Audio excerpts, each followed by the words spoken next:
Drop. Yeah. And Jeff looking mad crisp.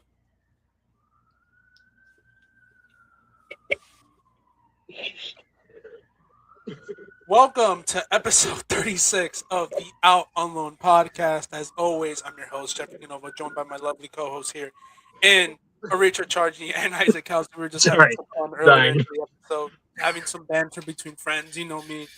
But UCL night, quarterfinals, leg two, all done. Semifinals, as the title says on YouTube, is set. We have, of course, Bayern going through, defeating Real Madrid earlier today. It was 5-4 in aggregate, or 6-4 in aggregate, I should say. Then we have Arsenal going through 1-0 over Sporting with a 0-0 draw at home. And then obviously we have Atlético Madrid yesterday going through as well, 3-2 in aggregate, with, I believe, PSG taking care of their business 4-0 over Liverpool as well. I usually don't start off with Madrid, but I think after watching that, for any neutral out there, that was probably one of the best UCL matchups that we've had this coming. Just one of the best that we've had in a very, very long time. Isaac, I'm gonna let you go first because I think Bayern I think they deserve a team to win. Were clinical when they had to be. Obviously, I think 6-4 in aggregate that they got through, and will now face against PSG now. The two best teams, arguably in the Champions League, will be going head to head now. But yeah, Isaac, take away, man. I think who was your man of the match? I think for this Bayern game. I mean, it's the guy. It was the man that ended up winning it. I think for both legs as well. With I think it was Neuer the first one, and then Elise in this matchup. It was Elise. I think just in terms of sort of how fluid he was in that game, progressing the ball. I mean, Kane. I think Kane, according to FootMob, because we've used that as a point of reference, I think was technically the man of the match, at least the highest rated in that game. Yeah, I was happy. I really like the term you used, clinical, when you needed to be, because I thought that was something that we weren't really in that first matchup, and I thought was going to come back to bite us sort of in this game. And it looked like it did. Especially with Neuer kind of giving away some freebies in that first half and going down. Like, that was the other thing too. I was really upset. I texted in the group chat. If we lost this game, I don't know if I was going to show up today because I was so angry. I didn't watch the first, I will admit, 5 to 10 minutes of the second half because I was still so upset after that first half. I just couldn't really digest it. I wanted to throw my phone, and usually when I'm wanting to break something, I was like, well, okay, you got to take a step away from the sport. It's not that important. But no, I was happy overall with the performance. I think some of the things we talked about beforehand, which I know you'll get into from the Madrid side, is I do think both managers got it right today. I definitely think they did enough to win the game, at least in terms of what they can control. Yeah, defensively, you'd like to be a lot better. If you're going to play this game and style of footballing where you're basically going to have everyone up and you're relying on your two center backs, really Upamecano as well, just because he has more of his pace to sort of get back and clean up everything. You got to live with games where you're going to give up 3 to 4 plus goals, especially against sides when you have someone like Vinny and Mbappe going forward, let alone all the other options you have. Yeah, I mean, overall, I was just really happy with this. Like you said, I think the footballing world was blessed with this game. If you weren't an Arsenal or a Sporting fan and you weren't watching this game, I had some serious questions about what type of football you enjoy watching. Yeah, for Kane to deliver that performance over the course of 2 legs while injured as well. I mean, we'll talk about sort of the individual events, but there's that foul in the first half that Rudiger had on him, and it was just one of those where I don't know why they're fouling him in those tight spaces when this is 30-plus-year-old Kane who's also injured, who's going to sort of sit back with the ball and sort of see how he can spread it out to his wingers. I was really happy with Diaz this game. I think we win that game. We win the leg a lot more handedly if he's a lot more clinical in that first game, I should say. I think he also killed a lot of chances down that wing as well. And I also think you're seeing the effect sort of now with Davies as well, who was able to come in and sort of just have even a little bit more pace overlapping with him. I thought was really good. I'm still happy. Lucho scored the game-winning goal. I think maybe the Elise one might take some more of the highlights just because it was sort of the clincher, the dagger, I should say. But yeah, just overall, of course, the 2 legs, from an at least attacking standpoint, I couldn't be happier. I thought Kimmich and Pavlovic had a great game as well. Pavlovic, I think it was his 4th goal in the year, as well. We spoke about last episode how much we love those guys, but yeah, I'm worried. I'll be honest. I think I'm more worried against this PSG game, although I'm kind of interested to what it's going to look like because I don't think they're going to sit back and counterattack as much as Madrid, just because I think, no offense, they're the better side. They're not going to have to rely on that sort of style of gameplay. It'll be very interesting to sort of see how those two teams go because I know Bayern obviously they love their possession. That sort of again, the Bundesliga is obviously a lot different than Champions League, but you sort of see how they operate there with that sort of high possession. I think still it was pretty fairly split. I don't know how much the second half changed, but I think I want to say like at halftime it was something like low 50s to high 40s in terms of what the percentage breakup was. But yeah, just clinical. They clinical when they need to be. If you're going to play this style of football and where you're going to generate so many chances, you need to be clinical. They were today. They scored 4 and they're moving on. Yeah, no, I think your analysis is spot on here. I think at first as a Madrid fan, it does suck, but I'll go into Bayern because, like I said, I do have a soft spot for Bayern. I mean, I will never.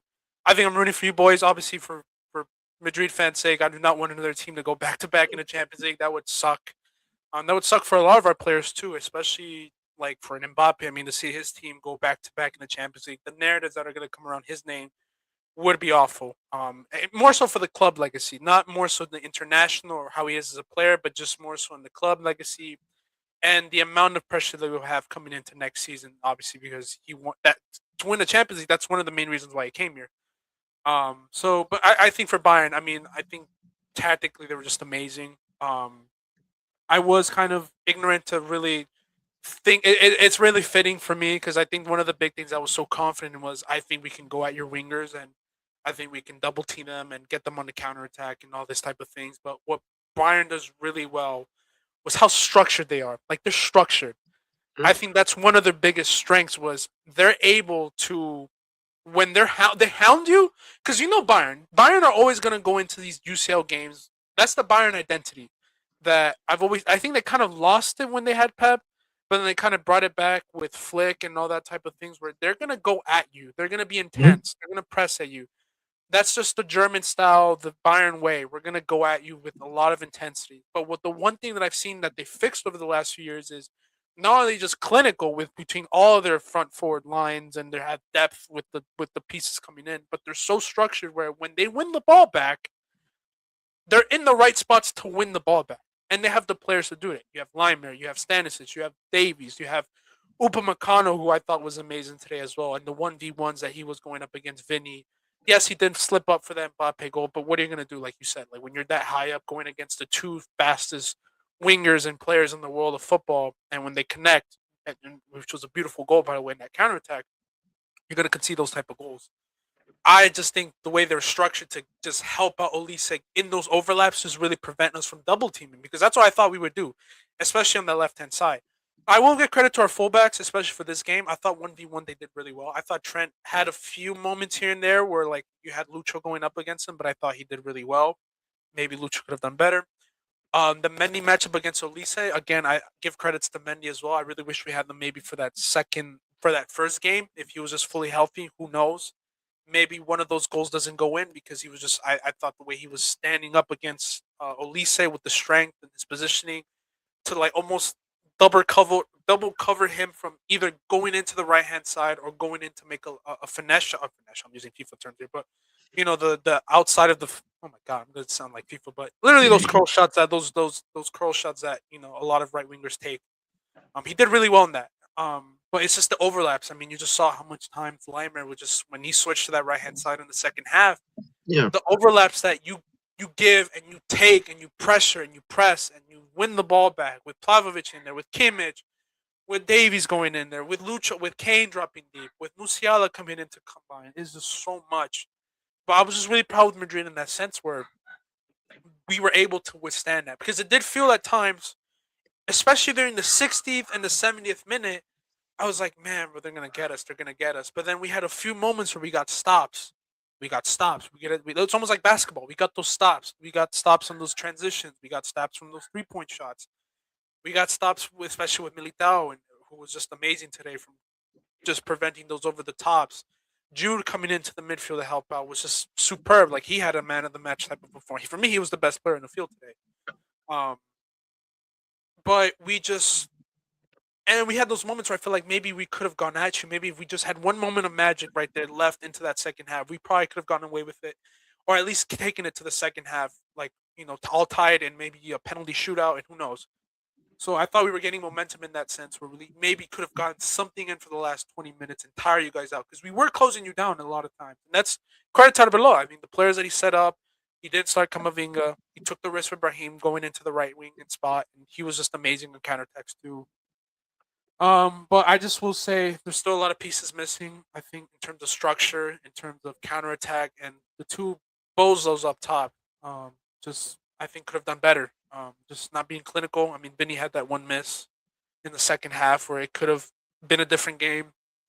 And then the other thing too that it's just the clinicalness. You just in these games, I Yeah. think you had the moments to win this game and take you through. But if you're not clinical in those given moments, you don't deserve to win. And that's been the story of our season. It really has been. When you don't make the right decisions, the story of our season was really right there for the taking in this game. Like it was just right there.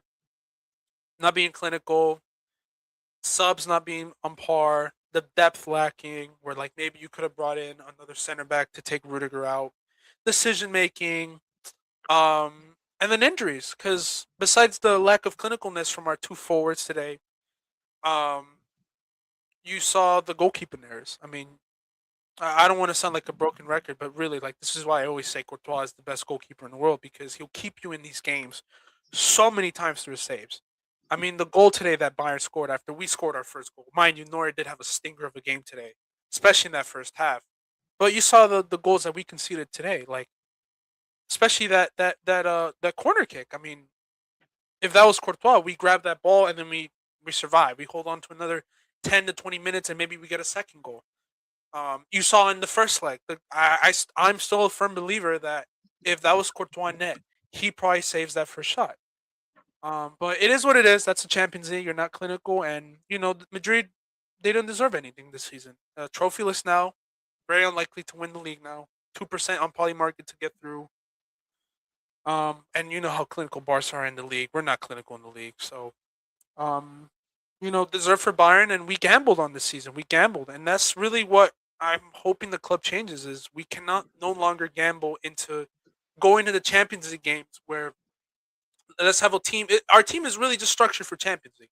If you just look at it, because a lot of people say, "Why we performed really well today, but why don't we do this in the league?" Well, it's like, well, we don't have the players to do this in the league because in a game against Bayern, of course that's going to benefit us. Which is why Arbeloa was a smartass to set us in the counterattack. Because when Mhm. we're good when we go up top, bombing, bombing, bombing, bombing, bombing. But when we don't do that, look what happens in the league. So injuries, lack of structure, lack of time for a manager, overreacting on a manager, I would say too. Because I think Xabi Alonso would have also just set us up like this as well. To be quite honest with you, I don't think he's a manager that would have not done this. Yeah, Um, that's an interesting too as well because like he been read like hindsight is 2020, but he's played us so well too. Like he has a track record even of his past 2 years of the Bundesliga of like playing, knowing how to play Bayern well, seeing Bayern a lot. He's played, or not. Well, yeah, he did play, but he's managed Bundesliga style of football, and he's seen a lot of different types of that, both counterattacking and then both like that Gegenpressing style. That yeah, it's difficult. And you brought up a point about with company with sort of getting things right. One of the new things I'm seeing this year or total from his time at Bayern is I really love his adaptation of sort of Pep's style, but adding a lot more positionless football, which you sort of hint at with the overlapping runs. There's so many times, especially on that right or left hand side, where you have a Pavlovic, Diaz, Limer, or an Elise, Kimmich, and Stanisic, and you have Gnabry playing more of a 10 who can kind of go off. You have Elise who can cut inside. Obviously, you saw today. You have Lucha who got his goal from cutting inside today. You have Musiala that can play a lot more central. Can also go out of the wing. At least he has that dribbling in him to where he's capable of it. That's hard to go against. And like even like you said, you can put in good performances. You can try to lock down one guy, but Elise has that quality where like, yeah, you might be locking him down from maybe his runs across that right hand side, but you have Stanisic making runs, you have a Davis, something like that. The system's set up to sort of work around that as well, to where guys are moving around and moving in and out and everywhere. You're seeing Upamecano. You'll see Pavlovic after he drops into the defense, even be able to progress the ball. Sometimes he's basically dang near a center attacking mid or just a midfielder on the counterattacking runs. It's interesting. It's tough to go against. And like you said, I think Arbeloa did the best that he could have. right, and yeah, and yeah, no, I completely agree with you. I think that's just the difference. I think we don't have that structure yet. And I just really wish we had a little bit more into I just wish we were more clinical, really, because I think we would have. I think we could have gone through. Really, that's what I can really say with the team. I think we could have gone through if we were just a little bit more clinical and more decisive. And I think if we just had a little bit more rhythm into playing these type of counterattacking football, with the way our manager sets up these type of things, I think we could have definitely gotten positive results. Not only just in the Champions League, but I think what hurts more for a lot of Madrid fans is the season's over and it's April 15th. The season is over until like May 30th. So we got like a month of just sitting there, just hoping Barca drop points because it's in their hands. Like it's literally in their hands. It's not in our hands anymore. Obviously, got knocked out Copa del Rey. And I think that's what really hurts, man. And I'm hoping next season something changes in that way in which we keep him. I honestly, from this game, I would keep him. I'm being serious. Like I wouldn't. I made a video today. I would keep him unless there's a club available. I would just keep Arbeloa. I mean, he was able to withstand the drama going on around the team. Got us through Man City. Did the best he can against Bayern with the players that he has this available in the style. And I think his players let him down today. I think just more so in the forward line. And then on the defensive end too, with the goalkeeping, I just what can you do? I mean, Lunin make those errors, and there's nothing you can really do on that aspect. But I will say, I'll end it off with this for Madrid, right? I think Camavinga, this is it for you, brother. This is it. Just to kill the momentum like that. I know Aricha might be happy. Aricha's definitely gonna be happy for this because I think Man United are definitely gonna be poking on the door right now. You can't do that. A lot of fans, a lot of players, you know how it is. We briefly talked about it before hopping on the pod. A lot of players are just complaining and bitching, and we'll go on to more players, from the other Spanish team that got knocked out. But it's just a disgusting way to go out. Like, there's no excuse for that. I know you want to defend your player and your team, but take a little bit of self accountability here. You can't do that.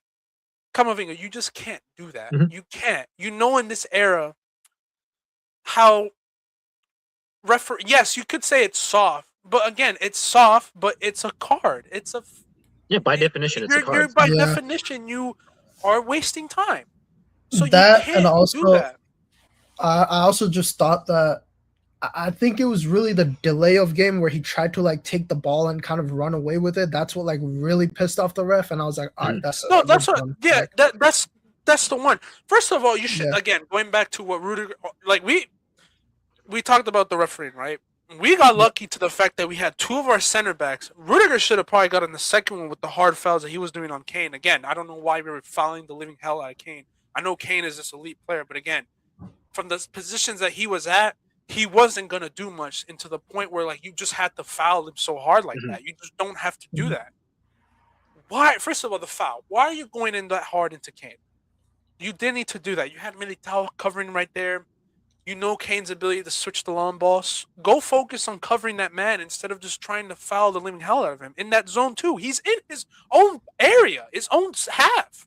He's not in our half. He's in that half. He's a striker trying to play the ball. I know he can do it, but that's not his job. And then the stupidity to just grab the ball and throw it out. I'm like, dude, if the ref catches you, that's a yellow. That's just the second yellow. You can't do that. You're wasting time. With the momentum that the game is going, with the way that we've been defending, you're wasting time to hold on to the second half of into extra half or into extra time. You can't do that. It's careless. It's brain dead, and that's why you're probably out now. Because who showed up today? I said between when we play that 4-man midfield, which we did today, besides Brahim coming in, Guler and you are in that spot because Tchouameni got that spot unlocked. Valverde has a spot unlocked, and Judah, after today's performance, definitely has a spot unlocked. It was between those two. And who showed out today? Who had the awareness? Who had the composure in the Allianz? Who showed up and scored a brilliant free kick? Mind you, it was Neuer's mistake. He did. Not you. Because you've been inconsistent throughout this whole year. And your decision-making, and your careless tackles, and your careless fouls, and your careless decision-making, and your fucking attitude. And that's what got you out. So now he's done. I think you get a good offer. If you can get 70, that'd be a blessing. Because I don't know after today's performance, especially on the big stage, who's going to want you now? I also wonder for his France spot, at least what his role in the World Cup looks like. And that's the other thing too. I forgot in the France team, the fact that he doesn't even start for France should say a lot about him. especially with the midfielders that go ahead of him. Like Rabiot is still going ahead of you. They had to call up Conte to get ahead of you. I didn't want to say too much. I wanted to defend you. I thought Deschamps had an agenda, but seriously, with the player that he has in Tchouaméni and all this stuff, there's a reason why you don't start and why you haven't improved, because you have not improved and your attitude fucking stinks. And you've admitted it on interviews. You've admitted it. Just search up his interview on ESPN. That's it for It's man. interesting. Hey, I think he worked behind a Bruno, maybe in a double pivot in the Premier League. I think that's probably his style. So I'd love to see him at United. Maybe that's the team that he maybe needs to go to refresh, restart, because he has the talent. You know, we saw him in a Champions League final 2 years ago. He was one of the man of the matches. Every time plays against Liverpool, he's always locking down that midfield. So I love to see him at United. Honestly, I think he just needs a refresher, and he just needs to go to a team that maybe will suit him, and maybe he's a player that just needs another environment around him. Now, maybe United is not the best environment, but I don't know. I mean, we also have Uncle Cass, who I know he's going to be done at the end of the season, but I'm sure like once that summer hits, he'll do a great job at pitching United and what his experience was like, what he can like look forward to. And when Casemiro joined in 22, that United is a lot different than now, like culture-wise. And I mean, even like we got a whole new like training facility now in Carrington, a 50 million upgrade. And then obviously like he just has like better players and teammates now than like what Casemiro did at the beginning. So I think there's like a lot more that he could like look forward to. And yeah, I mean, like you said, he was inconsistent. Could be because of the injuries, could be because of the decision making and the attitude. But we just like some of those guys sometimes who has the talent. You can think of an Eric Cantona, for example, wasn't really liked that well at Leeds, and people were like, oh, he has this attitude, that attitude, and then we bring him here, and then like obviously he just becomes a cult hero. I'm not saying that's what's going to happen with Camavinga, but what I'm saying is he's also a very, very versatile player that can cover a lot of positions, and we need a guy like that. I think Mazraoui is really the only guy that can do that. But Mazraoui also has been inconsistent for us. So I think like somebody like Camavinga, like you said, if there's like a good price that we can get him from, pretty sure we'll be interested. Will we get him? I don't know. That's yet to be seen. Yeah, I'm very curious to see now where he goes, because it's done. I think the rumors are just going to come in true. Florentino was there, so that's wraps for him. If Florentino's watching that and wasn't impressed with that decision making, I think he's gone. And and again, I predict that Arbeloa will stay beyond this season. Because I just don't think there's any manager that I think Madrid would want. I mean, do you want Deschamps? Like I said, no. Do you want Poch? No. Klopp is not going to be available because he doesn't want to join our team, which makes sense. Who does? After what happened to Xabi Alonso, he's kept the locker room and everything. And if he's not starting him or putting that trust in him into the biggest game of the season as of now, that obviously didn't conclude into what he wanted, and you come in and you stink it up to prove a point to him, there's no way he stays beyond this. Like, there's no way. Especially if we can get money for him. Especially if we can get money, because he's one of the valuable assets that you can look at and be like, we can at least scam a team to get 70 to 90 million at least. I don't think we're gonna get 100 or anything like that, but at least 70 to 90 million. We can get a team to sell for it. So I think United is obviously one of those teams, because I think United are looking for midfielders maybe alongside of Kobe Mainu. I don't know. Liverpool might want him too. I know they need to rejuvenate that midfield, and I know they've been desperate for him for a while too. I don't know. No, Bayern would not want him. I don't think he would fit their system. You need more technicians than that. I think he suits a team that's just really on the counterattack and just needs a physical presence inside there to help alleviate those. Kind of plays like that transition football, which right. I think he would work definitely for a Prem team. I think he would definitely work in a Prem team. I think a Prem team would definitely be looking at him to go through. So. And like you said, man, it's just disappointing for him, because he's one of my favorite players. I love the style that he plays when he's on it, like just the ability to drive, win the ball back, when his decision making's on point and he's not reckless in his tackling and his decision making again. He's a very solid player. You're like, man, thank God we've had him. But today, it's like, for Madrid standards, you cannot do that. If we're gonna lose on Bayern being clinical, but you killed the momentum because of silly decision making. Silly red cards, and the inconsistencies too throughout this whole year, and the fact that we need money now to get another midfielder that fits a profile that we need, or just to help get a freaking defender, because we need one when Militao is going to be out for the half of the year, which makes me so sad. It's like, dude, this guy is like on his day, he's like a top 5 center back, but he's been so gone throughout the worst periods of our time that who knows where we'd be in the league if we had him. Who knows? if we weren't playing Aurel Asensio over him. We probably could have been at least 6 points up, but since he's been gone for 4 months from the darkest period of our team's time in the season, we lost him. So it's like you need to get defenders, you need to get another midfielder, and number one, just fix that medical team because I don't want to go another year where like look at the Courtois injury, look at that injury. We played him in the Man City game when we already had a hamstring injury. We risked him, and now he's gone for like the crucial period against a Bayern team where we could have probably saved 2 goals. 2 goals. But congrats to Bayern, man. I don't think we'll go too much into PSG versus Bayern yet because I just real quick.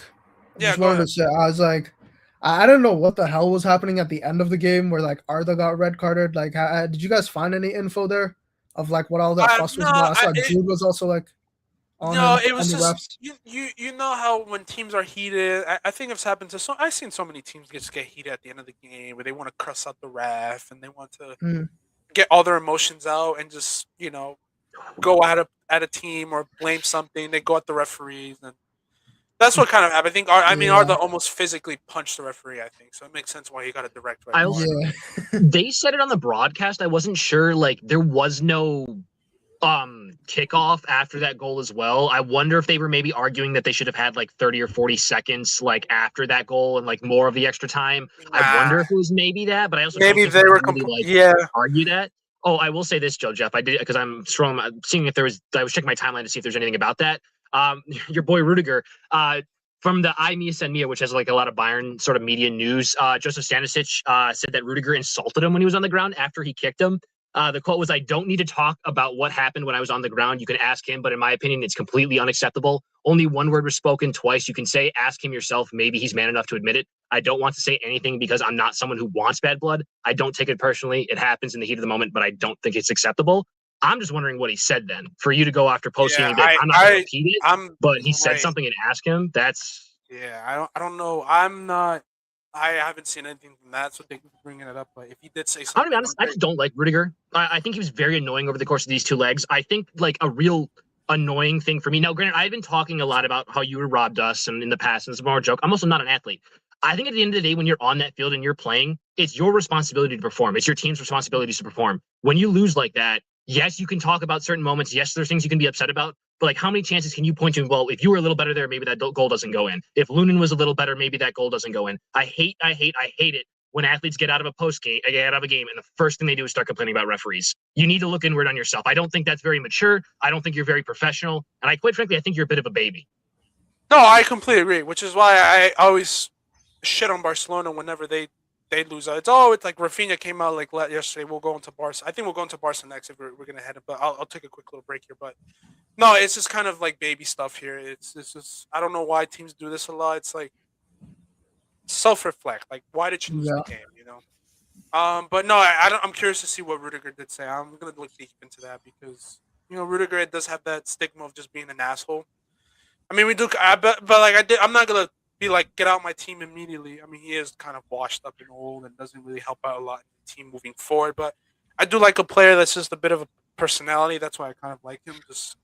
You just need an asshole. Like trust me, there's a lot of players that are dickheads that Madrid players have to go up against. I just wish like we had more of that. You know what I'm saying? So Rudiger is one of those players that obviously I'm hoping it wasn't like too bad or like something homophobic or something racist that he said to him. Now that's the case, then you have to get out the team. That's just not we know that. Like that's just unacceptable, especially for the players that we've had that have gone through some of those things as well. But I'm curious to see what he said. I'm very curious. But I'm gonna take a quick little break here. As always, like just give a shout out to our man, our legend, the man, the myth, Stone Pictures, as always. Robin Stone, shout out to you, man. Hopefully, all going well for you, brother. And award ceremonies coming up for you at the J School at St. Bonaventure University. So, I'm hoping to watch that live stream if they do stream that award ceremony. So, shout out to the GOAT himself, man. Always doing the awesome work behind the scenes with our reels and stuff. But I guess we can move on to the other Spanish team that got knocked out. Congratulations to Atlético Madrid, pulled out a massive result over FC Barcelona. What was it? A 2-1 loss at home, but 3-2 to go through on aggregate. Nothing. Again, kind of going back to a lot of the complaints about people complaining and whining about referee decision making and all that stuff. Very embarrassing from Barcelona, in my opinion. I think from Rafinha's sake, it was like the robbery and all this stuff. I completely don't know what the hell that was all about. I think all the decisions were right. Yeah. Especially in that Madrid game too. I think all of them were right. Yeah, I think the main reason why they were upset is just like both the red cards, they were, I guess, quote unquote, deemed soft, which, yeah, contact wise it was soft, but like rule wise, it was like the last defender. He did kind of make contact that did like trip him up, and it's just like a situation where you just can't do that. And at that point, I feel like you just like let the strike. I forget who the specific strike. I know one of them was Sorloth. I forget who it was for the last game that got Kubarsi red carded. That was I think it was Julian who was through. Julian Alvarez. Okay, yeah, it's like if you're gonna like give up a goal, you give up a goal. Like especially with this Barca offense, like you can like score anytime back. So right. I was just kind of like surprised, and you could see like both instances, like that red card, it just like killed all their momentum that they had. Yes, they would go and attack. Yes, they would still like put in chances at the box. But it just wasn't the same. Like once you get that red card, the structure is gone, the momentum is gone, and it just does more harm than like anything. So yeah, and going back, I mean, kind of similar to what Bayern does in the way they're structured as well, and how they have the high line and the midfielders come in. You have the fullbacks overloading with Cancelo and Rafinha on one side, or Rashford and Cancelo, and then you have Lamine, obviously, who's just the best one-on-one dribbler probably in the world right now. You have to be clinical. You have to put some of those chances away. And I think it sucks for Lamine because he did create, like, what was it, 4 big chances that he created in that game. And his players just let him down that game. And, kind of similar to, it's really similar to the Madrid game. I mean, they had the opening goal in the first 4 minutes, put that one away. You had the second one in there as well with Varane coming in. You're back in it. You're level.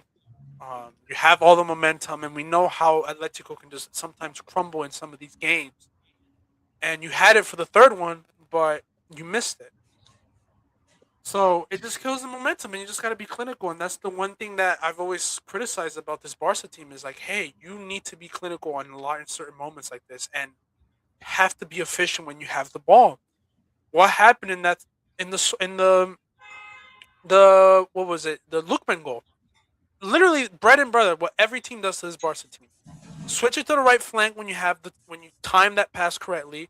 You run in behind and you get through. And that's exactly what happened.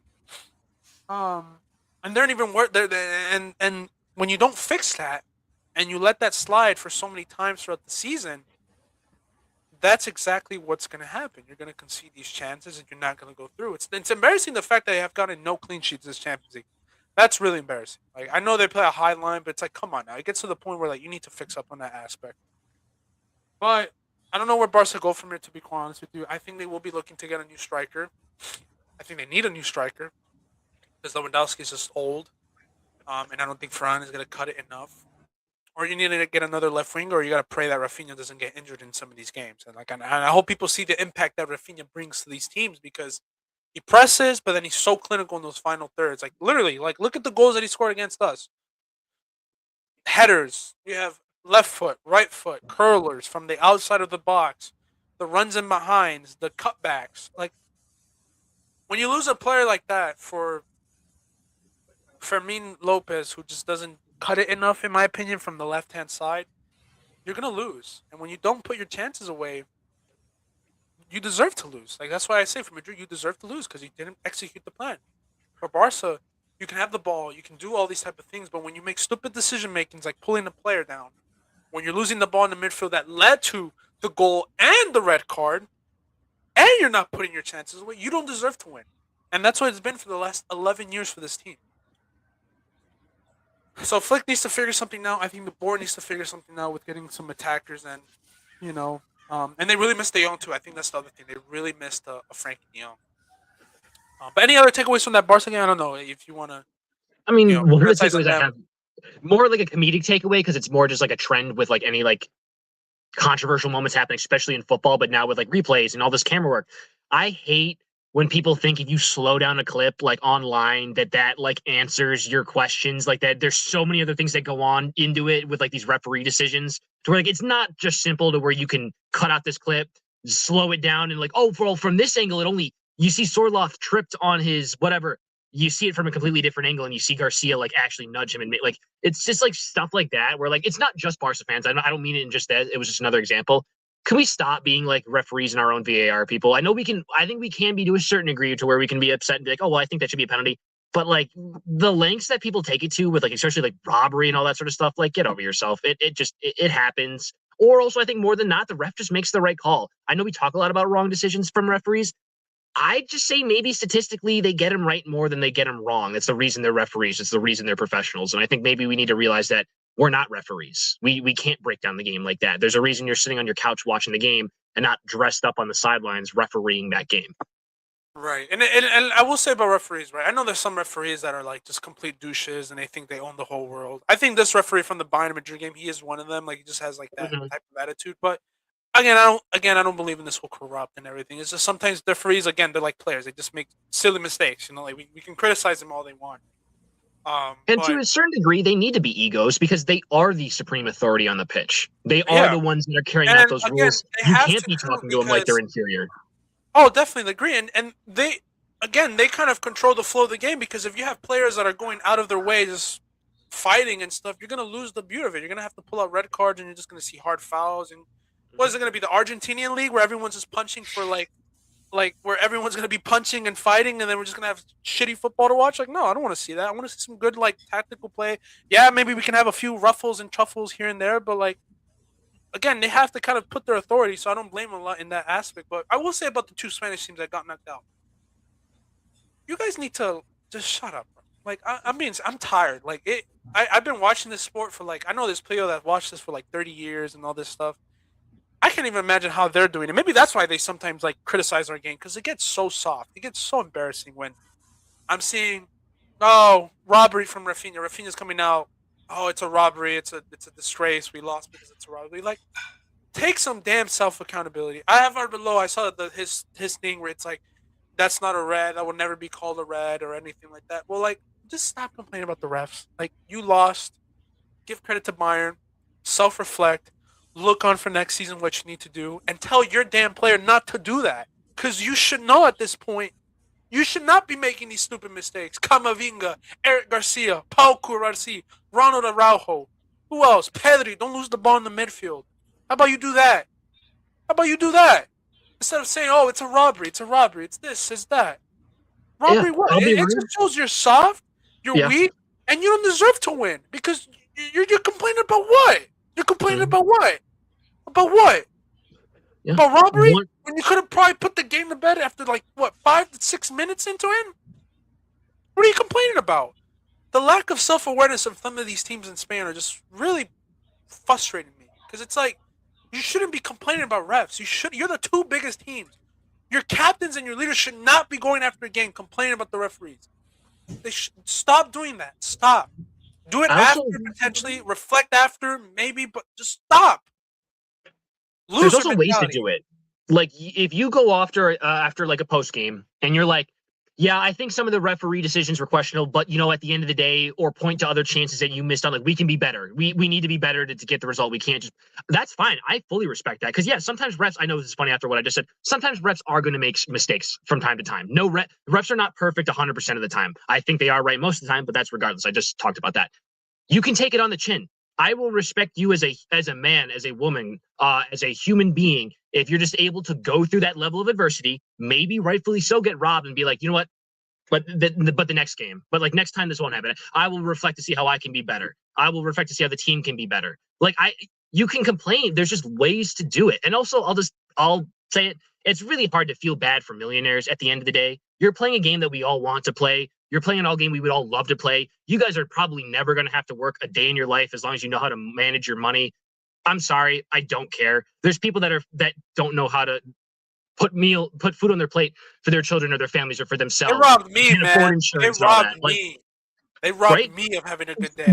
Even that? That's even a if you just say, robbery. hey, we apologize to the fans that had to watch that. Even maybe there's your reframing of how you complain about the refs. We're sorry that the fans had to see that. There you go. Yeah. You're complaining about the referees, but you're also giving credit to your fans that go out of their way to spend their time and money to go out and support you. You just end up looking like a bunch of whiny millionaire babies after the end of the game. Cool. You also have just won and it even the recently. attitudes after too. I hated the way the players react. I know we're on Barca and like Rafinha, for example, just embarrassing from that end. Shout out to Gabi. I mean, he's one of the people that I'm not a big fan of, but like even he after the game was like, no, I think we played bad. Blah blah blah. Yes, there were some mistakes, but it's all in the past now. We messed up, and we got to play better for the next time. That's literally all you have to say, man. And then you can go in and give your opinion right after. You can have us, the fans, go crazy. Let us go crazy to say that. But even then, as a fan base, we shouldn't complain because I think we can even say as a team we played off. So I think for me, meant to close it off here with Madrid and Barca after they both got knocked out and got embarrassed with their whole remontada cry. Also, that was so corny too. That whole remontada thing. You didn't like that LeBron with the shades and the white earbuds, nah?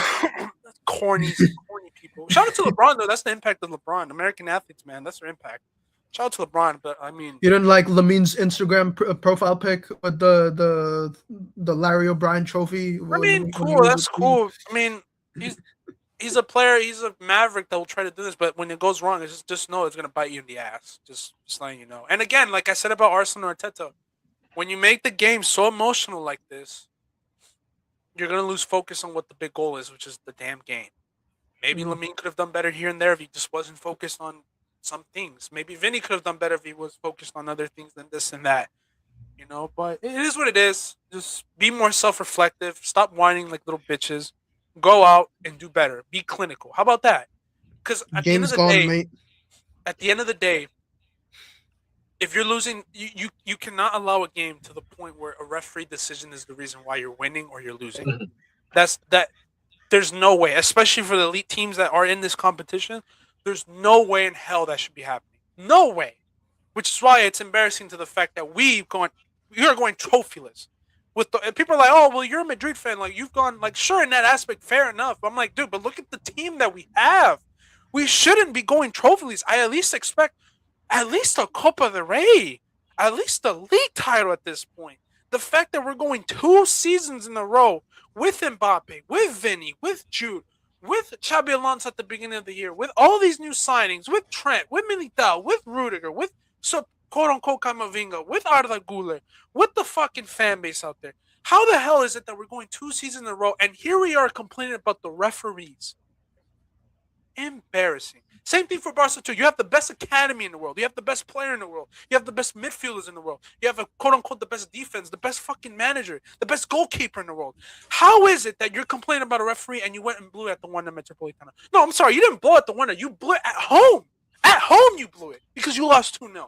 Yet here we are complaining about the referees. What is that all about?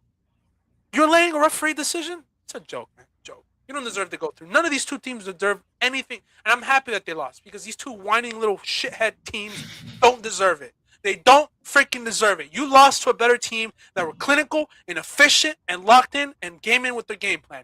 Y'all didn't fucking deserve it. Y'all didn't deserve anything from any of this season. And this is what happened. This is exactly what happens. So Barca and Madrid fans, sit down, take the L, reflect over this freaking next summer and fix your damn teams. Because now there's no Spanish teams. Oh, well, sorry, there is a Spanish team. But the worst out of the big 3 is coming through. Little bro is going to the semifinals. Big bros, they're knocked out. And one of them isn't going to win a damn trophy.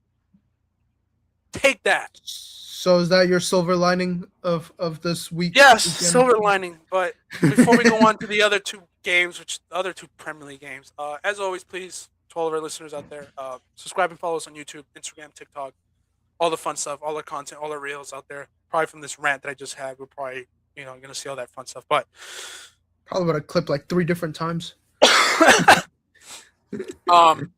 Yeah, Premier League fans, y'all are cooked, bro. What you mean? Y'all are cooked, man. That was bad. What do you mean? PSG knockout Liverpool. Oh yeah, Liverpool was horrible this whole season, bro. Like other than like that first 8 weeks. What about Man United? Lost this past Monday to Leeds. Oh, that yeah. I mean, we can talk about that in a minute, but continue. Arsenal, man. Oh jeez.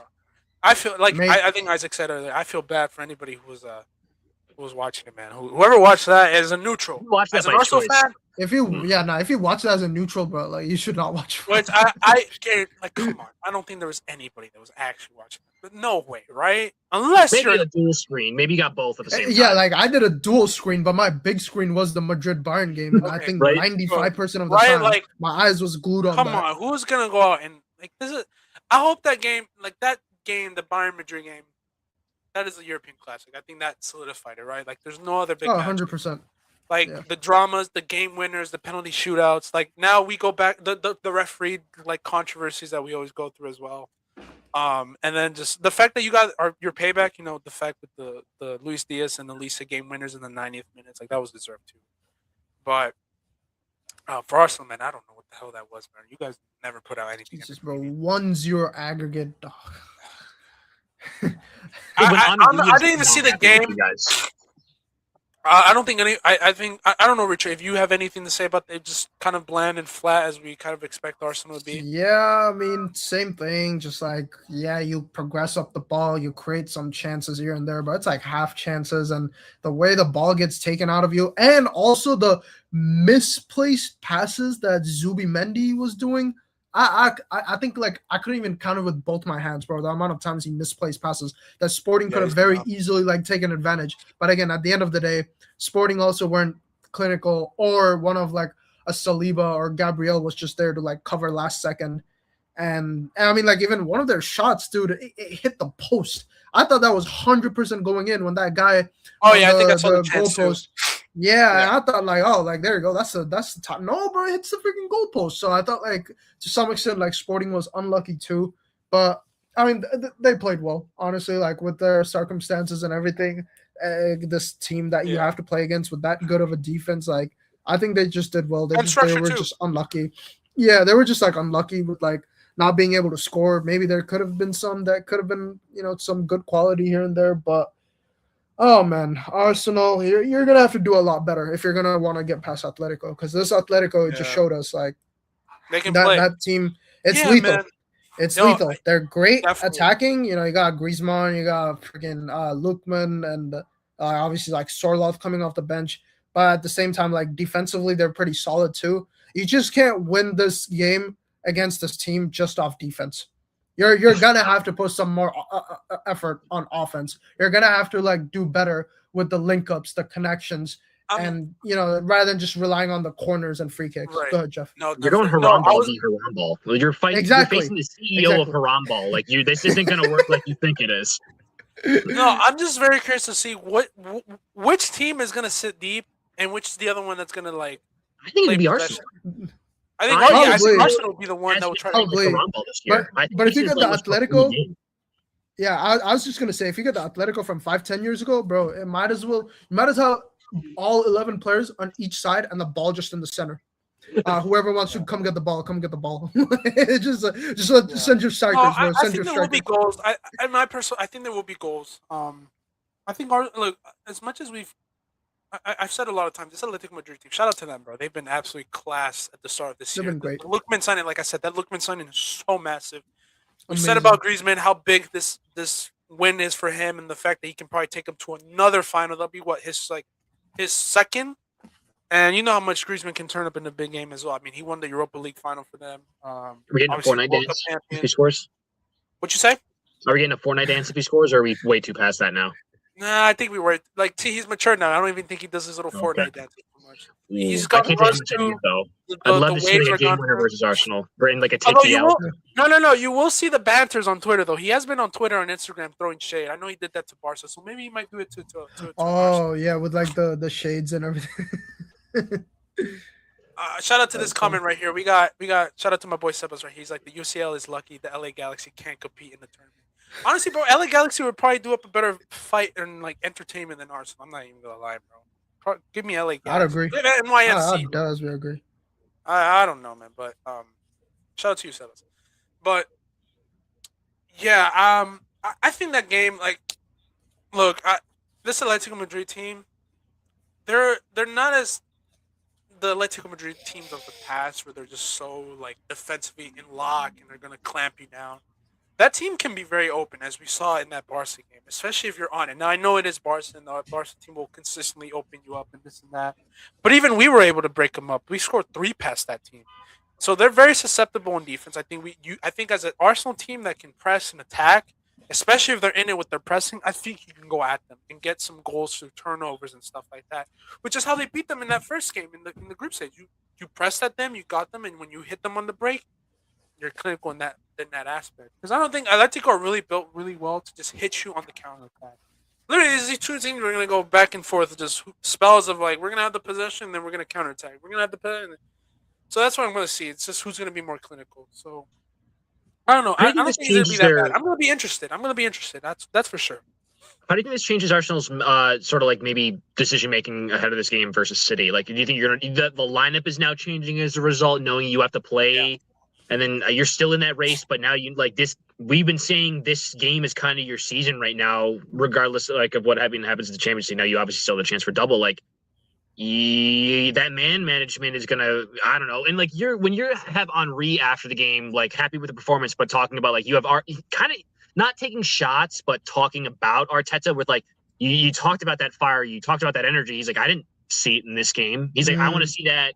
I need to see that against Man City. I need to see you turn up. You can't just talk about it. Enough of just talking about it. That I got to see it. I'm not seeing it on the pitch. He's like, I still trust them. I still think they're very capable of it. I said going into this year that I think they're very capable of winning the league. I think he'd probably still stand by his picks, but like, man, that's your club legend. Taking words you've said, talking about your energy and your fire and your commitment and how you want to play and saying, well, this is not true that you didn't do that and you need to do it. Was it, I think they play Sunday. Is it, I want to say play Sunday. Yeah. Yep. They play City. Yeah, like that's you only got what clock's ticking. You probably are relaxing after day. You got 1, 2, 3 days to figure that out. I'm sure you've been studying a lot more ahead of that, but come on, that like there's any game to have that fire, it's that one. Yeah, and you did mention about that. I know I did hear rumors that Rice is probably a little bit knocked up right now. I think Saka will probably not be at 100% for that game. So there's 2 players where you're like, I don't know. And then like Aricha said earlier, Tsubamendi, as we said, he's a very It's a player that's not good enough for that team, clearly, as we saw throughout these last few performances in the final and then in the Southampton game too. Just how much errors he just makes.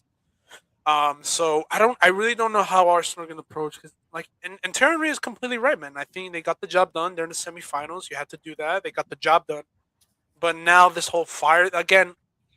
I don't know why he's talking. He's doing this corny stuff. It's like, dude. It's gonna bite you in the ass if this doesn't go plan when you go up against Man City, and that fire is gonna be where. Did you see who the ref is for that game? Is it Michael Oliver? No, it's Anthony Tyler. Oh, Anthony Taylor, yeah. Or Taylor. How's that any better? How's that any better? It's not any better. That might be worse, Jeff. I'm not gonna lie. Oh God. We'll see, man. I don't know. It's gonna be an interesting game, man. It's gonna be an interesting game. What's your predictions for that game as we close off with City are going to destroy them. I want to put that energy out there. I don't know how much is going to happen. I want a City like a 3-0, a 4-1. Like, no, Arsenal, there's levels to this, and fix your fucking season because like this is where shit gets real. And if I don't think I think you've been real shit. That's what I'm going to say at least. Yeah. I said this is their biggest game of the season. That Sporting game probably was another one, but this is actually like. You lose this, you're done. There's no coming back. From this. Even that too, like the doubt has to creep in. Again, I'm projecting this out there, but like you have this game where you're walking away from it. You are happy. I think they can shutter off a lot of the criticisms, but that criticism's still very much there from this result. You have a lot of people saying like, I don't know how you're going to get through off of these type of performances. Then if you lose that game, then the league's another worry, and then you're worrying about your league games coming up probably more than you had been in the past. And you have your Champions League game. Oh, sorry, you can't even worry about your game on the weekend that's coming up because you got a game on Wednesday or Tuesday. That's arguably more important. That's to get to a final, to win another trophy. Mm-hmm. Yeah. And like at the end of the day, if you claim yourself to be a top team, these are the type of games that you're going to play day after day, week after week. And you can't complain like, oh, we only had 2 days to play a City and now an Atletico and now another champs and now like that's how top teams, that's how all their schedules are. That's how Barca, that's how Bayern, that's how Real Madrid, that's all their schedules. So you just have to be ready, whether it's with the squad depth, whether it's the way you play, which is absolutely horrible. And you just got to find a way, which you guys clearly haven't. And it's now starting to get to you at the tail end of the season, which is like the most important part where you got to close. And you're just struggling to close. And well, if this Sunday a negative result comes out, then God knows, man. outside of the one sporting game, you haven't won any other games this entire month. I mean, it's only halfway through. You've won one game in this entire month. If you lose to City, that stays true. You then have Newcastle the week at the next game. That's not an easy game. Then you have Atletico. Yeah. You got Fulham in between your both Atletico matches. Now you're lucky you end up with West Ham and Burnley to close out your season. But who knows? You could be in a situation where you need to win those to even get to that point.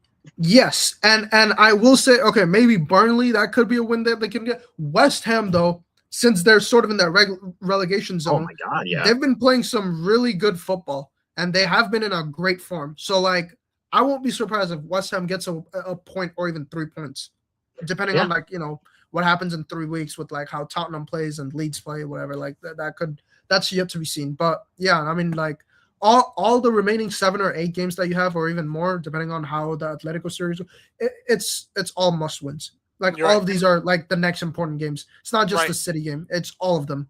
Right. Yeah, especially the one right after City, which is Newcastle, and we know them. I think they're fighting for European spots as well. I know that's a game at the Emirates, but still, with the way Newcastle play and all this type of stuff, it's gonna be tough. So I don't know. We'll have to wait and see because this, like I said, this is the biggest game. I'm just curious to see after what happened in today's Champions League matchups and against Sporting, especially just how dull and lackluster they looked. The fact that it was a 0-0 and you couldn't get anything, and the same mistakes are happening, and there's more concerns on Rice possibly being injured, or just looking tired as hell. Which one of the biggest issues that's been this season has been injuries at the worst points of the season. I don't know. That City game is just looking like this is not in their favor. Really, it's just not looking great. I was looking, it's funny too, before like I close off with Arsenal here. I was just looking at at some Man City versus Arsenal games last night just because they popped up on my TikTok feed. Shout out to TikTok. Sometimes they give us like those full like match highlight recaps with the Arabian like commentators. Like, God, I doom scroll through that, man. Like I just watch like classics with the highlights and stuff. I saw these De Bruyne highlights, man. I'm just like, man, if only City had a De Bruyne just to go in and just humble these Arsenal fans. Just go in and just perform at the like. De Bruyne, man, was so amazing, bro, in these games. Like in these like title deciding games, man, could City use them, or they need someone like that to really help. I mean, so I'm hoping like even a Gundogan, bro. Even a Gundogan. True, even a Gundogan too. I can see Holland. I mean, Holland has that like funny internet personality to him as well, where like I can just see him like helping end Arsenal's season and just trolling him. Like I do think he has that bit of like even extra motivation. Jokingly, I think there is that. I know that. No, Holland has the talent. I'm just saying, like a player that will just like De Bruyne completely owned a lot of teams when he was playing. Like seriously, the only time was in those Champions League. No, I know Holland too, but I'm just saying like De Bruyne was just different. Like because he was like the second fiddle that would go in because everyone knows. Their attention is going to go to Haaland as the main striker, as the main goal scorer. But there was always like, it's almost like LeBron and Kyrie in a way. That was how they were playing that one season. They won the treble. It was like Haaland was like LeBron and De Bruyne was like Kyrie. Where like he would go in and drop me 45, or he would come in and just almost be like the main guy in a way. Like, you know how you hear those stories about like, I'm using an NBA analogy here, but like I love using NBA analogies. It's like the double, like the dynamic duo in that way. Sometimes you hear the stories, right? You hear the stories like of Kobe coming in to help out Shaq, the stories of Kyrie helping out LeBron, to the point where like, was he the best player on the field or was it him? So that's how De Bruyne like came into some of these games, Also, one more thing too about this game. Yeah. Sorry, Semenya wasn't in that last. Obviously, because he was signed in January, was not in that last game. That the 1-1 that was in I think November.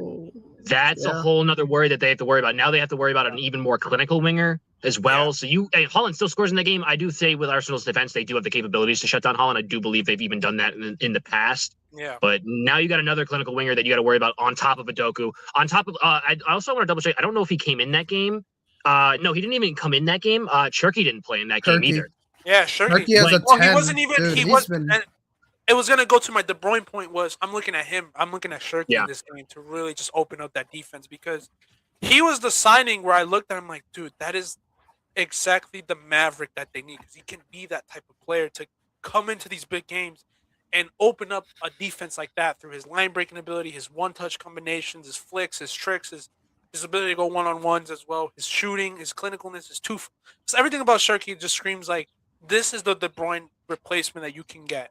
Obviously, not the creative force that De Bruyne was, the passing, but definitely the wizard to just open up a team and just create so much havoc. So I'm hyped to see him who's now, which is why I favor City to win this now, who's now finally integrated into that team at the right time. Like, if you could, like, I wish that was Madrid right now in the league. Like, damn it, we found the right team. Cool, perfect. We can go out to the league and close out. But Man City's in that boat right now because they have found their lineup. They have found their defense. They have found the Maverick that is going to play at that 10, the right winger and the left winger, and to help out the midfield duo, and of course the main man in Holland. So they figured it out, and I'm looking for him to have a big performance against Arsenal. One more thing too, I believe even at that time Bernardo Silva was still playing more on the wing. I believe he was at least a right or left winger in that game. Now he's shifted obviously a lot more into more a defensive mid and like a fullback role. Like that's other, like they've changed their system too to where like this is not the same City team. I think this is still the same Arsenal team. So they can go into it sort of knowing this Arsenal system, and they're worse. You can study it, you can watch it, but you haven't gone against this new City team, and that's got to be a little bit worrying. Oh, they have, and they lost. They got smoked in the final. Oh yeah, the Carabao. Yeah, that's true. Never mind. Yeah, that was Nico O'Reilly. And that was at Wembley. Now you're going to the Etihad. And you know how we said about the Etihad. For me, bro, that's better than that. Like it's more scary to go to Etihad than it is to Anfield. I'm being serious. Like that's how big Etihad is. Etihad. No, I'm kidding. No, it's no longer the Etihad. They got the new, all those plastic fans that they got. They recycled those plastic fans and made them into something bigger. That's what the Etihad is. Speaking of the Etihad, this is a different team here. Sorry, no. Gotta give you credit with that analogy. Come on now, that's a top analogy right there. That was good. That was good. So, come on, all those empty fans, they recycle them into something bigger, bro. Into like a proper something more solid, something more solid and compact. Something more solid and terrifying because. Oof, that stadium, man. Besides the Allianz and the Camp Nou and the Wanda, the Etihad is probably the third most. Like, it's even scarier than going to PSG. I'm being serious. Like, it's more terrifying going to the Etihad. No. I think so. Have you seen those PSG ultras, bro? They're better as away fans, but not as home fans, in my opinion. Yeah, I'll let you say that. Okay. In my opinion, I think Etihad is more terrifying. Although, speaking of stadiums, I had a video pop up on my For You page. I'm going to take some shots at the another London team here, Stamford Bridge. You know, they have not had a sold-out match this entire year. They have not sold out the 40,000 stadium. Their last sellout was last year's home opener versus Liverpool. They have since 2023, 2024, I think was like the stat that was pulled up or something like that season. That's crazy. Thank you for bringing it up. Sorry for the Chelsea shots randomly. If there's any Chelsea, Chelsea deserve shots, but they stink as well. They're doo doo as well. Yeah, bro, they're horrible. Rosenior's probably out this summer. Yeah, he's probably out. Slot is out too after their 2-0 loss to PSG. I didn't get to talk about them, but I mean, we kind of knew PSG were just going to take care of business, so I won't go too much in this game. But I will praise about PSG, which is why I'm very hyped for that Bayern and PSG matchup after they dismantled Liverpool.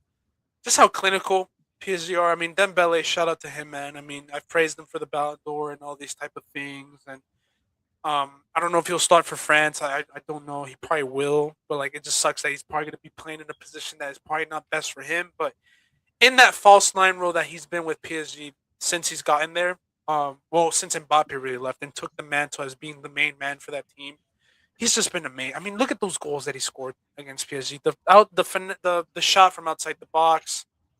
The goal, the assist that I think Barcola gave to him to put the second one in, just one touch, bam, puts it past through who's the goalkeeper for Liverpool, like backup, Marashvili.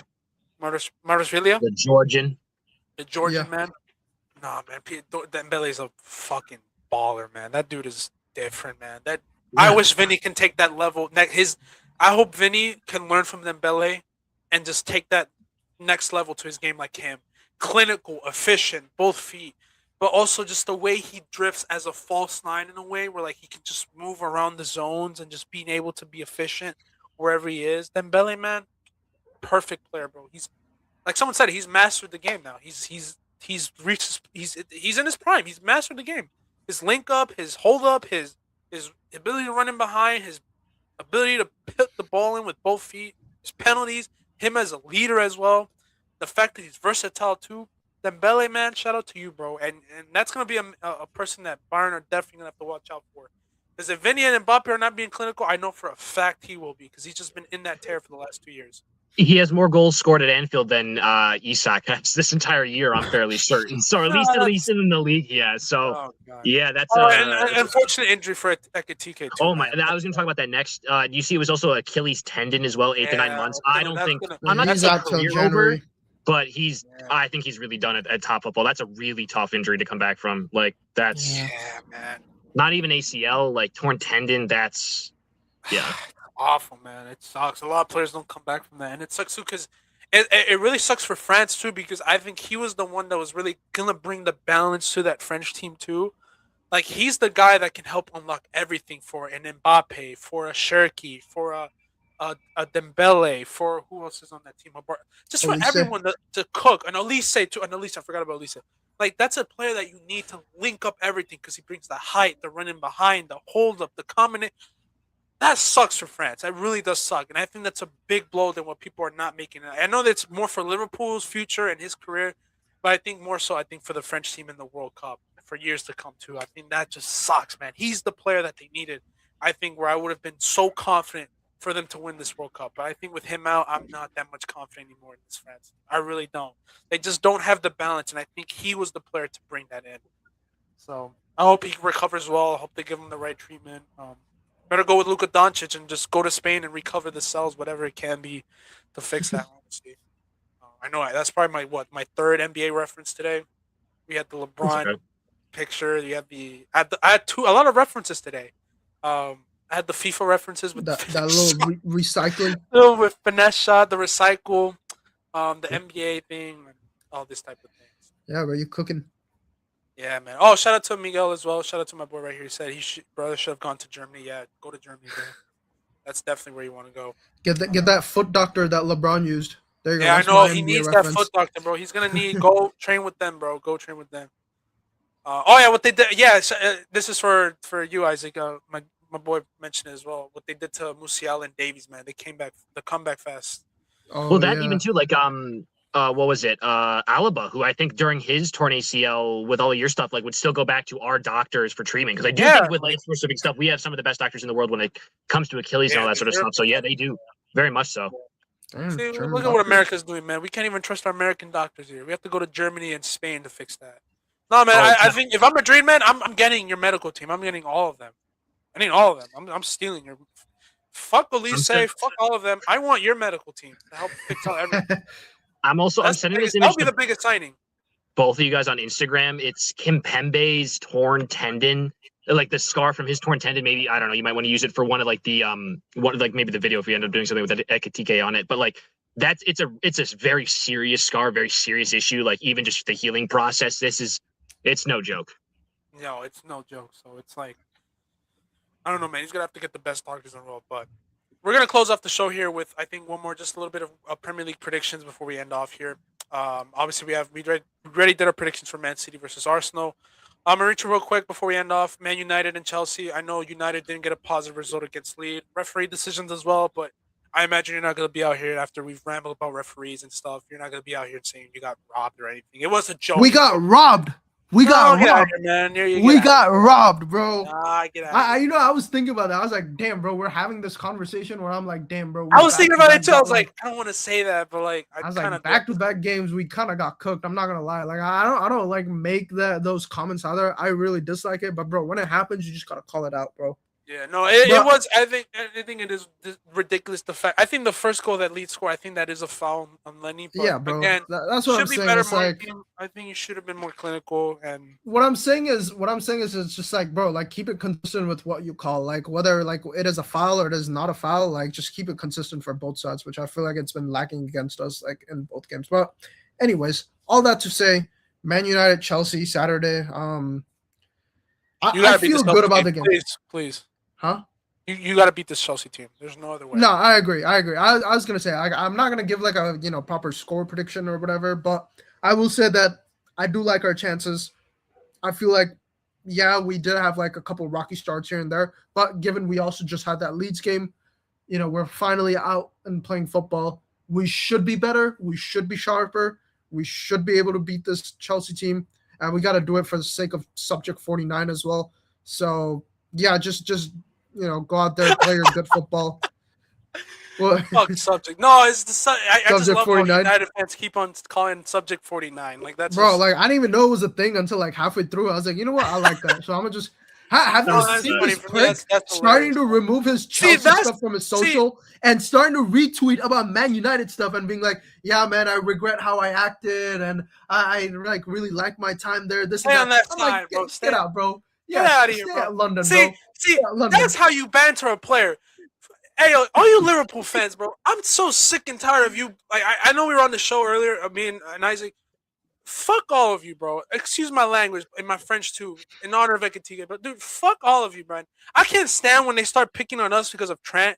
Do what even United fans do this better than you. Go pick on him like that. You don't even have to say his name. Don't even say his damn name, bro. Just do what Man United fans do. Subject 49. Call it Subject 66, Subject 12. Give him that. But stop hate watching us because of him. Like, just stop. Just stop. That's how you banter a player that made fun of your team or whatever. But yeah, I mean, like, we don't even have to hate Subject 49 is hilarious. The fact that y'all erase him. That's how you do. That's how you do it. You don't even tweet at him. You don't mention him. You just say Subject 49, and that's it. If that doesn't speak he's irrelevant to your team, spot on, bro. Spot the fuck on. Bro, I was just gonna say, like, we don't even like hate watch because like bro doesn't even get time on the field. So, like, I killed him. I killed bro. But yeah, all that to say, hopefully we take care of business. It is like a noon game for me on a Saturday, which is like damn near unheard of. So I'll enjoy it. I don't have to like wake up at like dawn's crack and like see like only the second half. So yeah, man, looking forward to it. Hopefully we can take care of business, and then I know we also play against Liverpool like later in May. Hopefully we can take care of that too. That should pretty much solidify our champs position, unless some crazy things happen against the other teams that we're playing. But yeah, man, looking forward to the end of the season. Hopefully we finish strong and just 100% qualify for champs. You guys are in the battle for top 4. Obviously, you guys are still in third in a decent spot. To still get through. Obviously, the points are not in your favor that much because Aston Villa is like literally tied with you, and you got Liverpool trailing with 3 points as well. Yeah. But I think they also said that you will get the 5th. There's a 5th spot for the Champions League too, so that's not too bad. So Liverpool will probably get in there, but I mean Chelsea. I mean, it's a must win for Chelsea. I mean, they bent over for Man City last weekend, so they need to get something out going as well. And for Spurs, man, if you guys don't win against Wolves, you're officially done. Like, if you can't beat this Wolves teams, I was just looking at their table, like the fact that they've got no points. Are they playing Brighton this week? I thought. No, I think Spurs play Wolves. Oh, really? I think it's Brighton. You sure? I saw Wolves. They have Wolves next. Fact check. Fact check. It should. Yeah, it is Wolves next week. They play Brighton this week, so that's even worse for them. With a Chelsea loss and a Brighton win, depending on what happens with Everton, Brentford, they can jump into that Europa League spot too. So they very much got something to play for. And West Ham's only playing Crystal Palace, who's in 13th. So I don't know where that game is. Yeah, all eyes are on that because. Yeah. I mean, Nottingham Forest is also on 33, and they will play but they play Burnley. Like, there's a very good chance that Nottingham Forest, who's also right above you, can get a result. Leeds just got a result, and they're 6 points clear of you right as it stands right now. Like, the more this keeps going, the more and more losses. Like, I don't like using Polymarket as a reference. I don't really like Polymarket in general, obviously. But it's like the sports gamification of whatever. That's a different discussion. Yeah, I hate the fact that I have to reference it, but it's just been on my feed for so much. It's like, I feel like that was the first time I've ever mentioned it or used it on this show ever in our. That's an ethical usage. I'm not saying we're like taking Polymarket sponsors or some BS like that. But yeah, it's. I hate that we have to. Yeah, I hate that a lot of people sponsor it, but it is what it is. But yeah, must win for Spurs and must win for Spurs. I would say they need to get a result now, but I don't know when that. All their games are must win, man. Yeah, you don't have a choice. I'm sorry. Yeah, what am I even saying? Yeah, you're right, bro. I'm so mentally exhausted where I'm like even forgetting that everything is must win. But hey, you know what? Now that the season's over for me, I guess I can go hate watch now a lot of teams and enjoy it. I guess that's the benefit of it and root for my friends' teams. I can root for you. I can wear the United jersey in peace now. I can wear the Bayern jersey now too because out of all the teams that are playing, I'm probably gonna be rooting for Bayern. You can also hate watch Barca win another league title. Yep. Yeah, probably that. Unless the Clásico comes up and then we get spanked by them. Yeah, Chris Paul hits a huge 3 to cut the lead down to 42. Yeah, I'm just bummed out that the season for all my teams besides maybe the Lakers, but that's just technicality because. Jeff, Yanks are in game like 15 right now, 16. We got lots of baseball left. You're right. Maybe I can focus now on Yanks and get more involved in baseball. Maybe Yanks I'll get involved with them. Maybe Yanks score some runs. Hey, we're How did losing they right take now on- after I we don't- were leading today, but I don't want to hear that. I don't want to hear that slander. No, you can give it to us. Our pitching has been fucking terrible. Boone, fix your fucking bullpen, you goddamn idiot. Get that fucker into the goddamn sun, bro. You hit some goddamn fucking home run in 2003, and now we get to keep you as a manager for 10 fucking years. Jesus fucking Christ, get out my goddamn that fucking is club. actually- Cashman, gross We his gotta fucking do a Yankees podcast. goddamn I swear on my balls. life. And We gotta make get some a Yankees fucking and moves for Dodgers. this bullpen. You know, we're gonna set up an Fuck. LA. You're talking about wasting Mbappe? What about wasting Aaron Judge? That motherfucker got one World Series and that's it. At least Mbappe's played in multiple Champions Leagues. Oh, holy shit, bro. Sorry. I love this team, but man, fuck those idiots sometimes. God damn it, bro. Bro sounded like a proper New Yorker, bro. We're That gonna do was a Yankees funny. and Dodgers podcast. I'm telling you, we're gonna set up like one every week. I'm telling you, man. I'm telling you, Oh, we're gonna goodness. set that up. But yeah, man, UCL quarterfinals are done. It's set. Semifinals. I don't know when that will be started. I think later in what is it like in 2 weeks? I think that should be starting up as well. Yeah, I think like literally Excited end for of those April. matchups, and then I think we're gonna have an interesting final too, and then obviously World Cup right after. But congratulations to Bayern. Good luck to hopefully you guys against PSG. Good luck to Man United as well this coming weekend, as you know we'll probably have another episode coming up. Arsenal fans, whoever is in here listening, viewing, whatever, pray for you guys. I hope all goes well for you. Actually, no, not really. Liverpool fans, I'll be hate watching you too, since you guys made me so mad. Hate watching Trent. I'll be watching you guys. There's some good Liverpool fans out there that I love and appreciate, but I'm talking about the snotty ones on social media. I'll be hate watching all of you. Congrats Hey, to Jeff, Atletico in the meantime, I was just gonna real quick say like you should also get a little chicken and a can of Coke. No, that's it. You're done. Okay. That's it for the episode. You're done. But that was all You're for. Damn. You're done. That was all for episode 36 of the Out on Loan podcast. Thank you once again to our listeners, and we hope to see you this coming weekend.